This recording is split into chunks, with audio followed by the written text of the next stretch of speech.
into it and open the document. And what happens? We're out of memory. What's wrong with this file? Now, when I have a blank page problem, there are two things that I look at first. First, I say, can I open it in another tool? For instance, can I open it in Preview, in Foxit?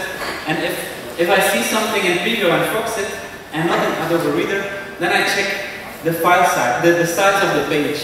And as it turns out, there's a limitation of 14,400 user units by 14,400 user units.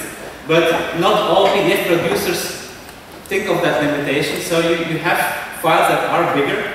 And these files can be opened in Preview, but you'll get a blank page in Adobe Reader.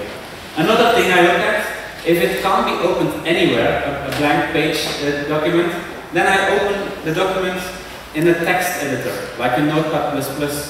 And I look if I see some binary characters. And if I don't see any binary characters, I see a PDF that has shaved bytes. So the PDF is a binary format, but it went through some process somewhere, a file transfer process, and all the PDF structure was maintained. So you can open it in Adobe Reader and you have all the page dictionaries and stuff like that, but all the streams were corrupted. And that's the most, well, when I have a blank page problem, that's most of the times the case that the bytes were corrupted. But here, something else happened, and I didn't know what. And so what I do is, I inspect the PDF. I go and look inside the PDF. There's one page, and I look at the contents, and I say, what's in this PDF here? And I see there's a reference to an image. So let's look at the resources. Where are the resources? Here are the resources.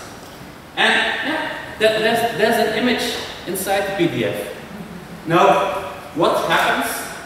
Well, I was explicitly asked not to bash any colleague members of the PDF association, so I took an iText example. In old versions of iText, you could have a JPEG and then add flaky code as a filter, but in old versions, the filters were kind of hassled. So they didn't fit. So let me just change this. So if I use flake decode, comma, now I've changed the order of the filters, and I'll save this as let's say not in documents but on my desktop. 7 cases, and I say this is photo.pdf, save, file is saved. Now I have this wrong photo, and I save photo, and now I can open the PDF. So we use this, well, this is a file that was sent, well, I made a new file, but we had a customer send us a file like this, saying, hey, this doesn't work, and we found out that we were the culprit, and we fixed it. One of the biggest problems is when somebody says, I have a problem, and we say, send out the PDF, and we open it, we say, but it works for us. So somebody has a problem with the PDF, and how do we debug something? I have a problem, and I don't know if it will work now. I have a problem that sometimes works for us. So I'll open a PDF, and let's hope that it doesn't work. So you see a simple image. Yeah. so this is something that sometimes Acrobat crashes if you open this file. Sometimes you see sometimes nothing goes wrong. Let me close it and try again. So it happens again. So this is a problem that is sometimes reproducible, and that's an unsolved case for the PDF detectives, because the PDF is just a very simple one-page PDF, and if you look at the contents, there's a text object without any text. There's a graphic state dictionary, and then there are some move to and some line to operators and a stroke. And if you look at the resources, there's just a dictionary with a dash pattern, a line join, and a line with entry. So this is something we still have to find what's happening here. So these two examples serve as an introduction. The next example is a set of 3 examples. We have here a PDF. Let me open it. A PDF that says facsimile message, and then I obfuscated the original name with X's, and it's a file we received from a customer, but I anonymized it. And the question was, can we extract text from this PDF? So I'm going to extract PDF, text from this PDF. Application. What is happening? Do I have text? Okay, I have a result here. And so the only thing I see are the X's. So why can't we extract this facsimile? Why can't we extract any text from that PDF? Now, if we inspect that PDF, we see that if we go to the contents, we see the content stream, and we see 00, 0E, 0010, and these are actually the spaces, the plus and the minus characters. So this is a hexadecimal string, and we see here on top that there's a plus, so that's probably 0E, and there's a space that's probably 00, and then a dash that's 10. So the text is stored into a hexadecimal string, but the problem, why can't we extract these pluses and these dashes? Well, because if we look at the font, there is no to Unicode table. Let me just look at the font. So this is the font with the pluses and the dashes. And if we go to the font descriptor and stuff like that, we don't find any to Unicode. So the glyphs are referred to by characters, and the characters are arbitrarily chosen, and we don't know what these characters correspond with in Unicode. The X's, they rendered correctly, because if we look at the font, we look at the font descriptor, we have here somewhere,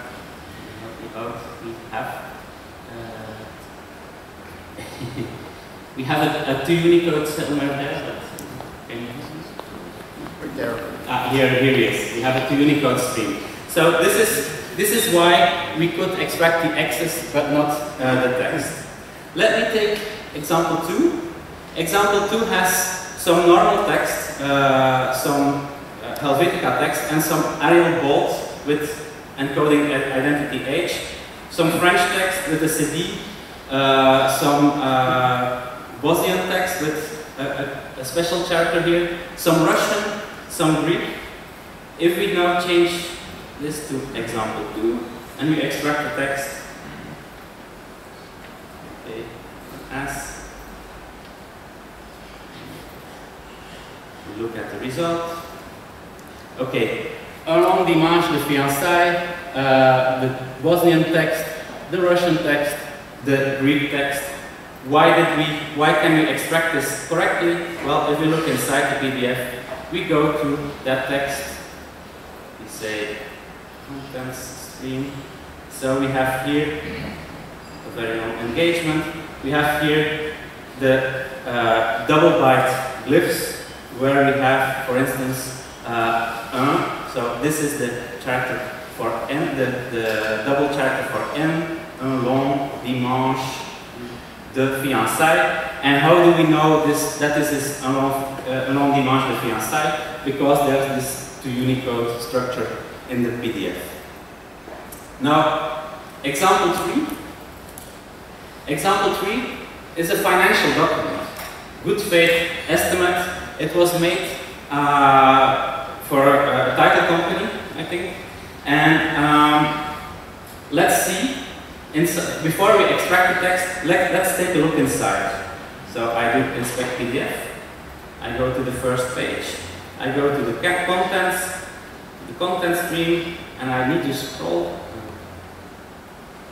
change this, I need to scroll down, and then I see, okay, good faith estimate, GFE, and I see some numbers like 320, 295. I see these numbers if I look at the PDF. I've closed them, I think. So let's compare with the PDF. 320 to 95. So these strings are inside the PDF stream literally. Now, when I extract the text from this file, so example 3, run as application. So I've extracted the text, and it's here. What do I see? Doet, gate, estimate, its, fef, and so on. The numbers are pom, k, num, so the m is probably the 0, the k is probably the dot. What has happened here? The text is inside the PDF, you can see it if you look at the content stream, but when you extract the text, it's illegible. Now, we've spent a long time thinking, what happens here? And what happens is, this PDF was not supposed to be shared, was not supposed to, people weren't supposed to be able to data mine into this PDF. So somebody created this PDF and replaced the to Unicode table so that it points at the wrong glyphs. So it's an obfuscated PDF. And what did we do with this? Well, we told iText, don't look at the to Unicode table, just take the strings that are there. So you find some really strange PDFs around in the world.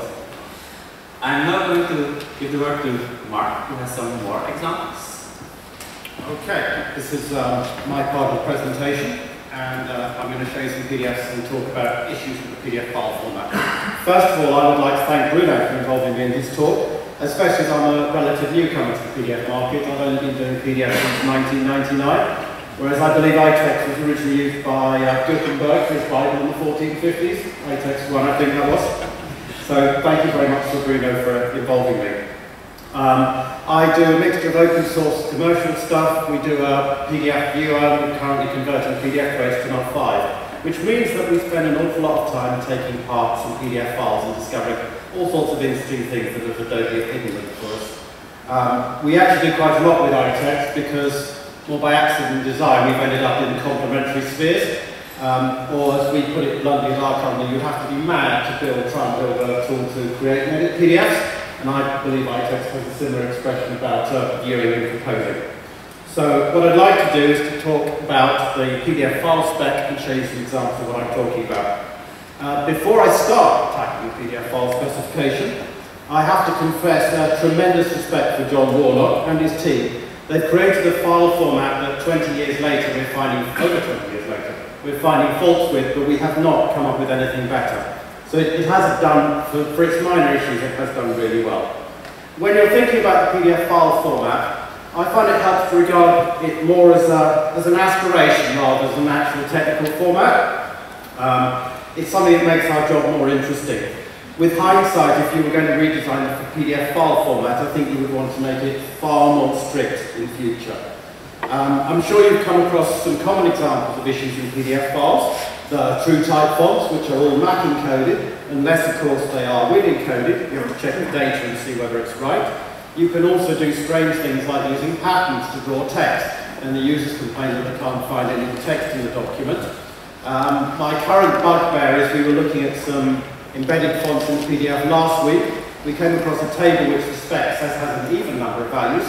It had 9 values, which when I went to school was an odd number. So there's an awful lot of funny things that can happen inside a PDF.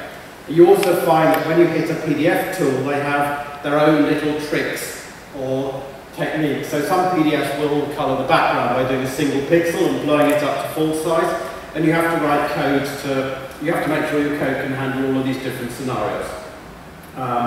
PDF files are also the thing that I most dread in a PDF file is a PDF file from a tool I haven't created, or an in-house tool, because it can't be that hard to write a PDF file. The biggest issue that you have with PDF files, which is what I'm going to show you, is that there are a lot of PDF file values which are most of the time correct. So let's have a look at a reference table. So here we have, just happens to say nitro on it. I don't know, it looks like it's been manipulated from other tools. So we have a very simple PDF file. Okay? And when you get into development, you tend to view these things quite often in a binary text editor. So, hands up if you've ever looked at a PDF file like this. Okay, so quite a few of you, this is a pretty horrible thing. This is what a PDF file looks like, and if you resave it as a text file, you will trash it. Because what gives PDF files their real power, or one of their power, is that they are a set of objects. And there is a table in the file that tells you where to find the objects, which is really, really neat, because it means you just have to load the table, and then you can load the objects as you need them. So here we have an xref table, which defines where we find the objects in the page. And you can see there's an object. So there's a font object, object 7. It's a font. And sometimes these are hidden inside binary streams, sometimes you can see them as they are. So all we have to do is we read this. By convention, the first value is normally not a live value, the n means it's live. That number was intended as which version of the object it is. Most of the time you'll see it set as 0. So this tells us that the first object starts with that offset. There are 17 objects defined in the table, and in theory, that's the start of the objects.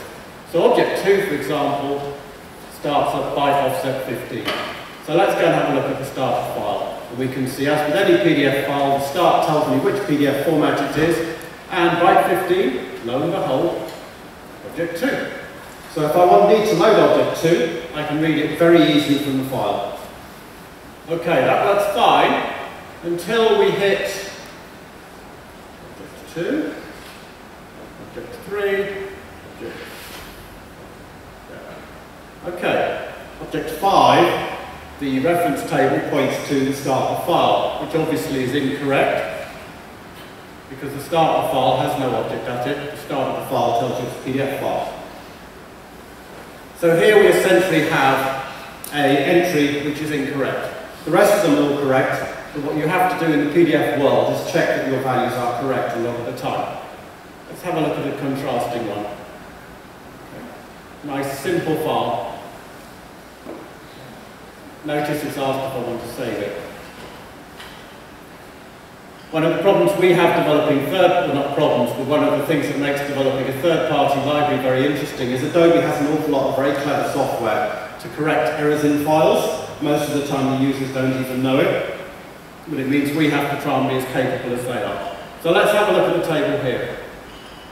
Okay, so we have 47 objects in the reference table. We have the first one is a non-used object, as we'd expect. So, simple question. I'll pick a random member from the studio audience. Leonard, what's the number of that object going to be? Well, that should be object number 1. Okay.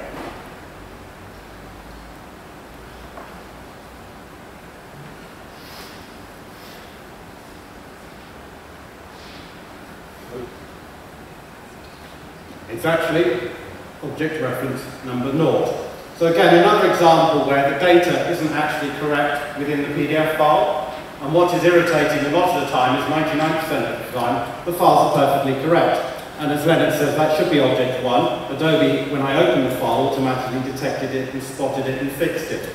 But for anyone building a third-party library to manipulate this file, it does make life very, very complicated. Okay, let's have a look at some other nasty examples. One of the things I find interesting about the PDF file spec is actually agreeing what we actually want to achieve with it. So here I have a screenshot. Okay, I featured one of these screenshots is from a well-known PDF viewer on the Apple, and one of them is from Adobe Reader. And if you look at them, you can see they have, particularly in the middle of the the Atlantic, they have a shaded pattern. Hands up. Let's have some audience participation. Hands up if you think that is correct. And that?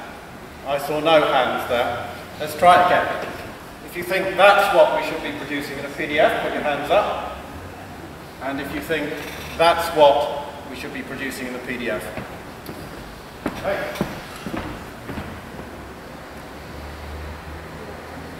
So, that's what Acrobat produces. The other tool was macOS Preview. So in a lot of cases we have an interesting question of interpretation because we have a spec and either we regard Adobe Acrobat as the defining version of that spec or we have some interesting cases as you can see there. Okay, the last one I would like to look at is to do with some XREF tables. Sorry. What you can do within a PDF is you can create some subroutines. Again, it's a really neat feature. You can use it to put together a subroutine. So what you can do, and this is a screenshot from the PDF viewing tool inside Acrobat, is you can actually have a subroutine which says instead of repeating data, I just use a small subroutine. So if I wanted to draw an image 1,000 times on the page, I could just define it once and repeatedly redraw it. What's interesting about this, and I've only done the first level, is we have a subroutine here which defines a subroutine, which defines a subroutine, which defines a subroutine, which defines a subroutine. There are 150 subroutines in this document, 149 of which just call the next subroutine, and the last subroutine does a simple draw image onto the page and draws the image.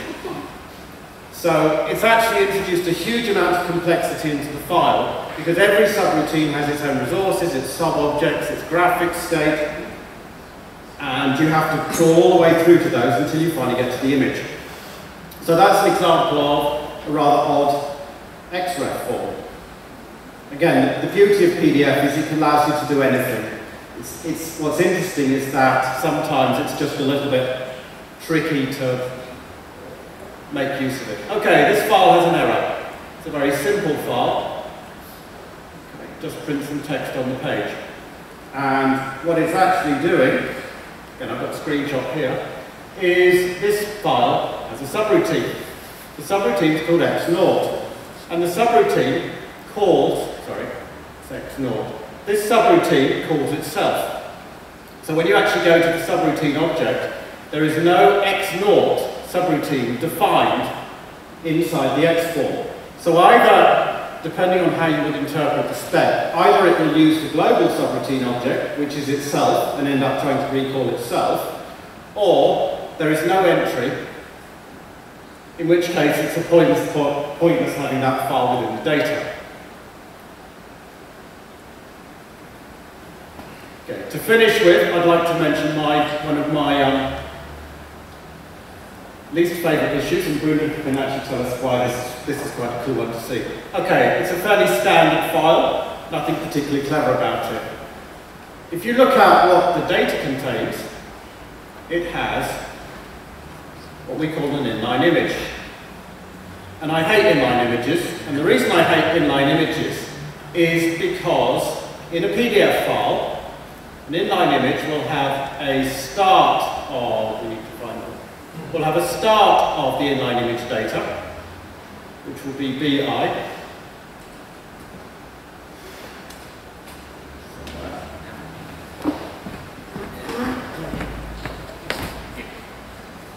Sorry, yeah. So there's the begin image, then the image data is between the ID and the EI, which is the end image data. Sometimes you can make your life much easier by doing it, for example, using an ASCII 85 encoding, is what I find Acrobat does a lot, which is really neat, because then you know exactly how big the file will be, and you know it's delimited with certain other characters. The problem that I've also found is because it's only 2 single characters, if you did your maths at school, you know the chance of a single byte is 1 in 256. If you have 2 bytes together, the chance of that randomly occurring in the data stream are 1 in 65,536, which means if you're dealing with millions of files using ID streams, you are going to get those characters cropping up. You could, in theory, rely on that data to try and calculate how big the data should be, but you won't always have the information there, and you can't guarantee those figures are correct. So, if you can ever avoid inline images, that is why inline images are a pain. I'm going to finish on that point, because Bruno's going to tell us about something. Well, I was also one of these people, if you saw Fernand say his talk, one of the people saying inline images are evil. There are some changes that are going to happen in PDF 2.0. We received some files with the EI being part of the image. So we read those images, stopped at the EI, thought we have all the image data, and we didn't, because EI was part of the data. We also had images without an EI.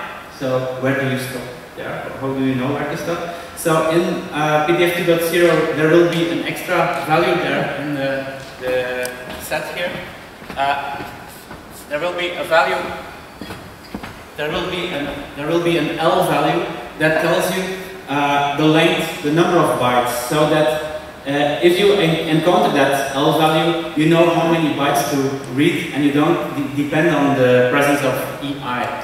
And also, there was a recommendation in PDF 1.7 or in ISO 32000-1. There was a recommendation about the length, the size of this image, but not everybody followed that recommendation. So you had these huge images, like megabyte or megabyte of image in an inline image, which wasn't the intention.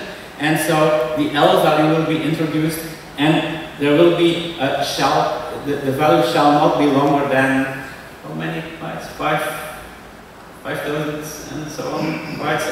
It will be a fixed number. The length of 4 kilobytes was the 4 kilobytes. value was 4,000 was 4192. Yeah. So there will be a maximum length for inline images, which is of course a problem for the people who improve PDFs. If they have an image and they need to change that image, and they get outside of the range that is available, then they will have to maybe do some magic to reduce that size.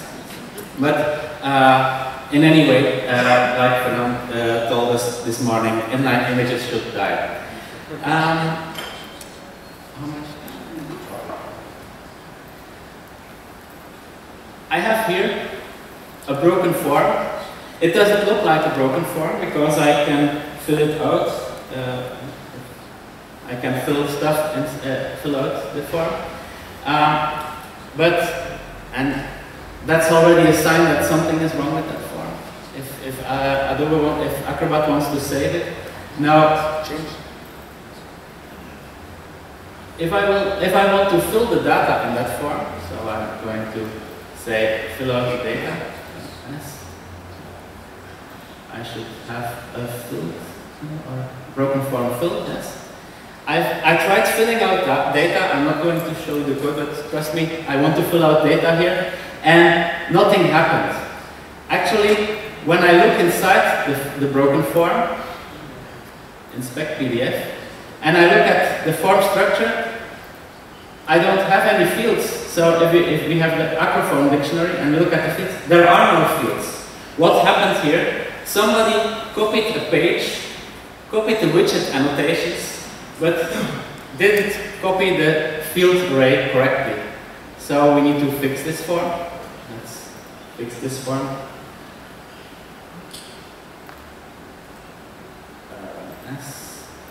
Application. Now we have somewhere fixed. Fixed form, yes. Now we have this bar here, which was missing previously. And if we look inside, inspect PDF, we have form fields. And now we can fill out the form. So if I do this, as Java application, and I have my fixed form that is filled out. So this is also one of the examples we encounter. But then you have, for instance, a form that was created using OpenOffice. And there are some problems with those forms. There's not really a problem if you just fill out the data sheet. So let's just fill out some fields. Application. We fill out the form. We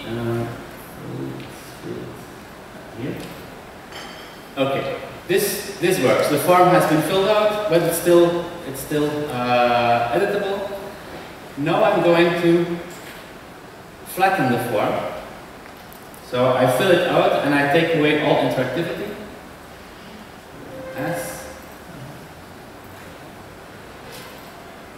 And now it wasn't filled out. What happened here? Well, by default, if you create a PDF form using OpenOffice, you have in the root dictionary, active form. By default, you have need appearances true. So here, OpenOffice, when they create a form, they say the appearances need to be created using Adobe Reader. And so what happens here when you fill out the form and flatten it, so you fill out the form, but you just add the value in the dictionary and you don't create an appearance. So that's why the form, it looked as if it wasn't filled out. So you have to generate appearances. You have to explicitly say, okay, the form says that appearances don't need to be created, but do it anyway. Run as. And now we have the filled form that is filled out correctly and flattened. One other thing that is a little bit annoying about OpenOffice is, suppose that I want to remove a field. So I'm going to remove the field duration. As.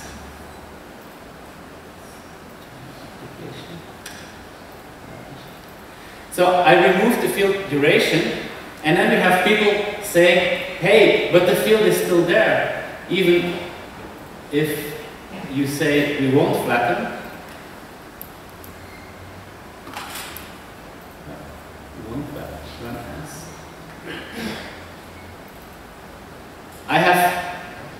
I have removed the field, and it's still there.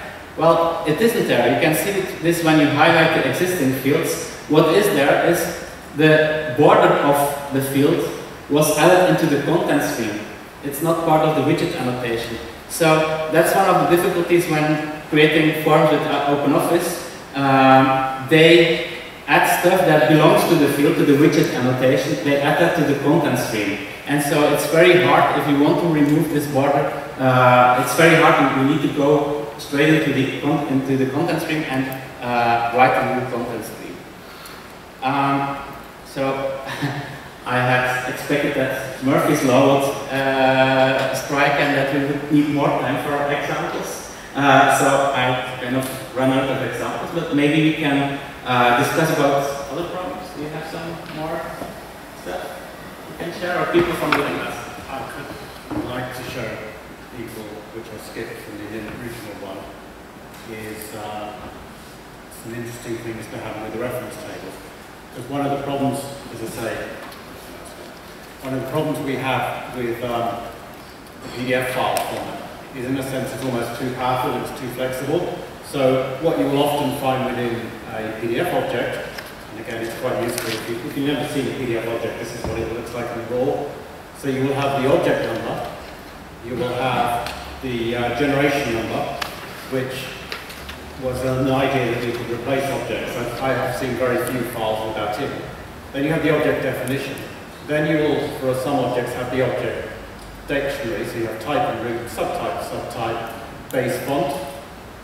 And in theory, these are being pointed to by this. I have some examples of files where that points to, in theory, that should point to here.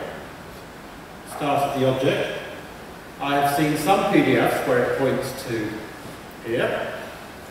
Some PDFs where it points to 8 characters in from there. Some where it points to a character beyond here.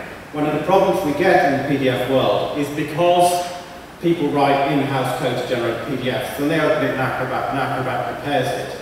They assume that the code is working. What they don't realize is every PDF they generate is having to be dynamically repaired by Acrobat every time that they open the file. What you will also find is, in theory, every object should end with an end object. I have examples in my collection where you can have END, you can have no value. Similarly, when you have a stream, you can have end stream in theory, because that's a binary block of data. Then you have end object. There are some PDF tools which will actually just create, either they'll leave the end stream off, they'll leave the end object off, so they won't actually create a valid structure. If you were allowed to do something like that in XML, you would just fail validation immediately. I have an example where the keys of a dictionary are actually strings, and in older versions of iText we ignored those entries because a dictionary with a string as a key.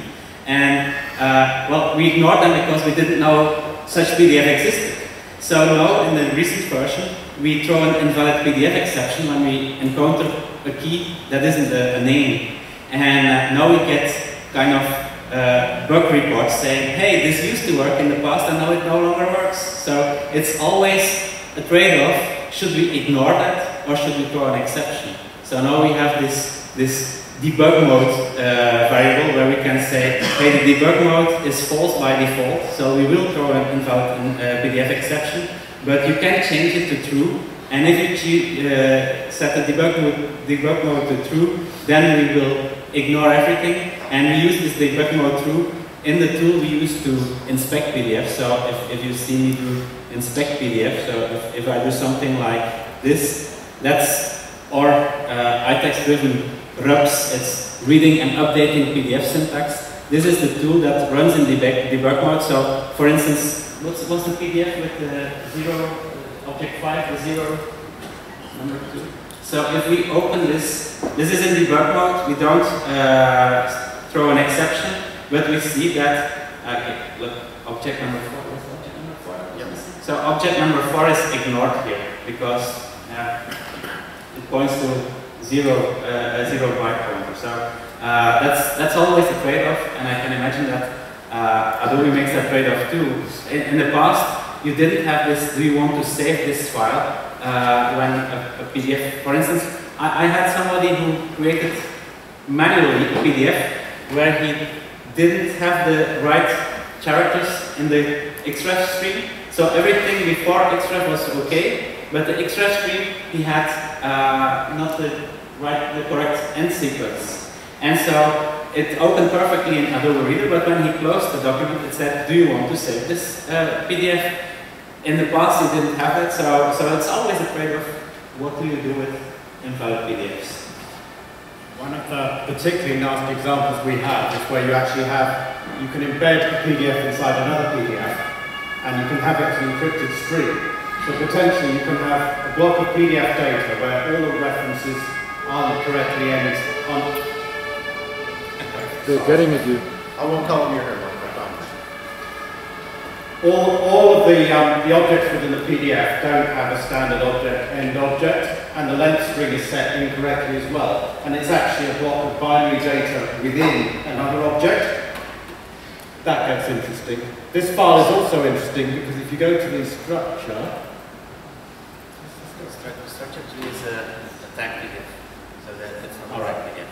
So we just want We want the extract outline. The outline. Just the page structure. The page structure.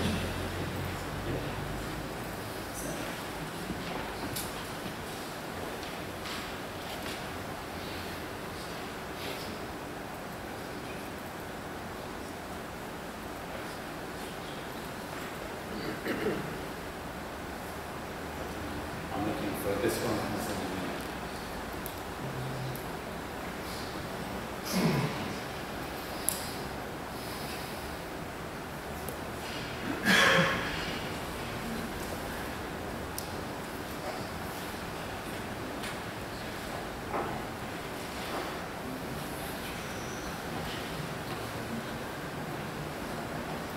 It's not this one, but that's the example I was looking for. One of the other issues you also have in PDF is that you have incorrect nesting within tags. So when you have a PDF, you should have a begin text block, end text block. and then you also have graphic states commands within it. I have seen a number of PDFs where they push more values onto the stack than they push off. iText, I compare iText with a knife. You can do beautiful things with a knife, but you can also seriously cut your fingers. And for instance, the begin text, end text, we have this structure where you can write PDF at the lowest level, and then you have some high-level objects or semi-high-level objects, and we see that people do begin text and then colon text, show text aligned, and they don't know that colon text, show text aligned also adds a BT, ET, so they have a nested BT, ET sequences. Again, in older versions of iText, you could do whatever you wanted. In newer versions of iText, we will throw exceptions if you, for instance, have nested BT, ETs. If you have a save state without a restore state, or a restore state without a save state, so a queue, little queue without a big queue, or vice versa, then we throw exceptions. But the old version of iText is still out there, so there are a lot of. I just met somebody at the table who said, "Yeah, I really hate it because I need to fix all those errors, and iText is the culprit." But it's something we are trying to improve.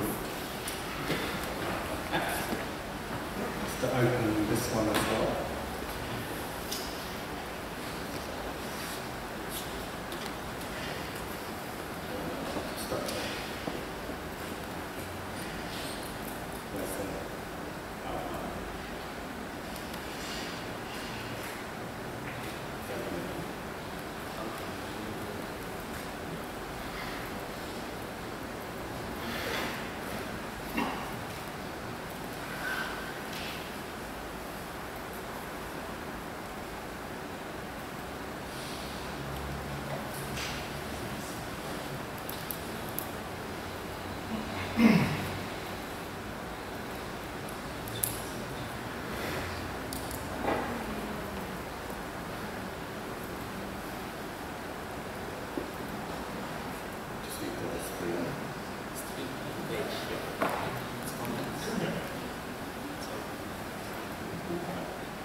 The last issue that I'd like to highlight, which is really interesting at the moment, particularly moving to different formats, is the level of accuracy that we're going to use in calculating numbers within PDF files. Most of the time, you will see a whole combination of numbers inside PDF. So for example, this is telling us that we are drawing some text, and we can draw, this text is being drawn in 12 point, and it's being drawn at 12 point width and height. Sorry, no, it's actually 12 times. No.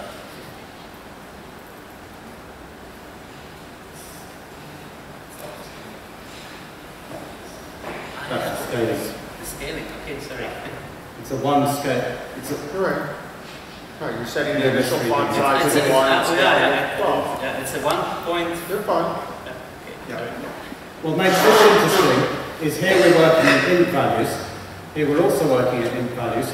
Here we are working at 2 decimal places, and here we are working at 4 decimal places. And different files will do different things in terms of the actual level of decimals that they use. You will find, I have a couple of sample files at home which need, particularly where you do operations repeatedly on data. So you have a relative move, scale, a relative move, scale, relative move, scale. The problem with these is that they don't display most tools, because either you essentially go for an infinite number of scaling, in which case you slow down everything and need a vast memory when a lot of the time the values are just ints, or you work to say 4 decimal places, 5 decimal places, 2 decimal places. So you can have some complexity to do with the numbers, particularly when you have different matrices, because PDF is built on matrices. So you can have a CTM which controls the graphics and scaling, then you can have a TRM which controls the text matrix, then you can have the font, then you can factor in leading or scaling onto the font as well. Then you can have an X form which has scaling on the page. So potentially you can end up with rounding errors within the PDF, which is something that causes an awful lot of incremental issues in PDF files for us. And also, when you try and convert it, we've actually found that the rules in terms of where you put a pixel on the page, the PDF, aren't 100% the same as what they are in SVG. So we write out vector content from a PDF file, we use all the coordinates set as you would do in a PDF. It doesn't quite work. So rounding issues is another potential issue you can get in files. Okay, that's it. Are there any questions?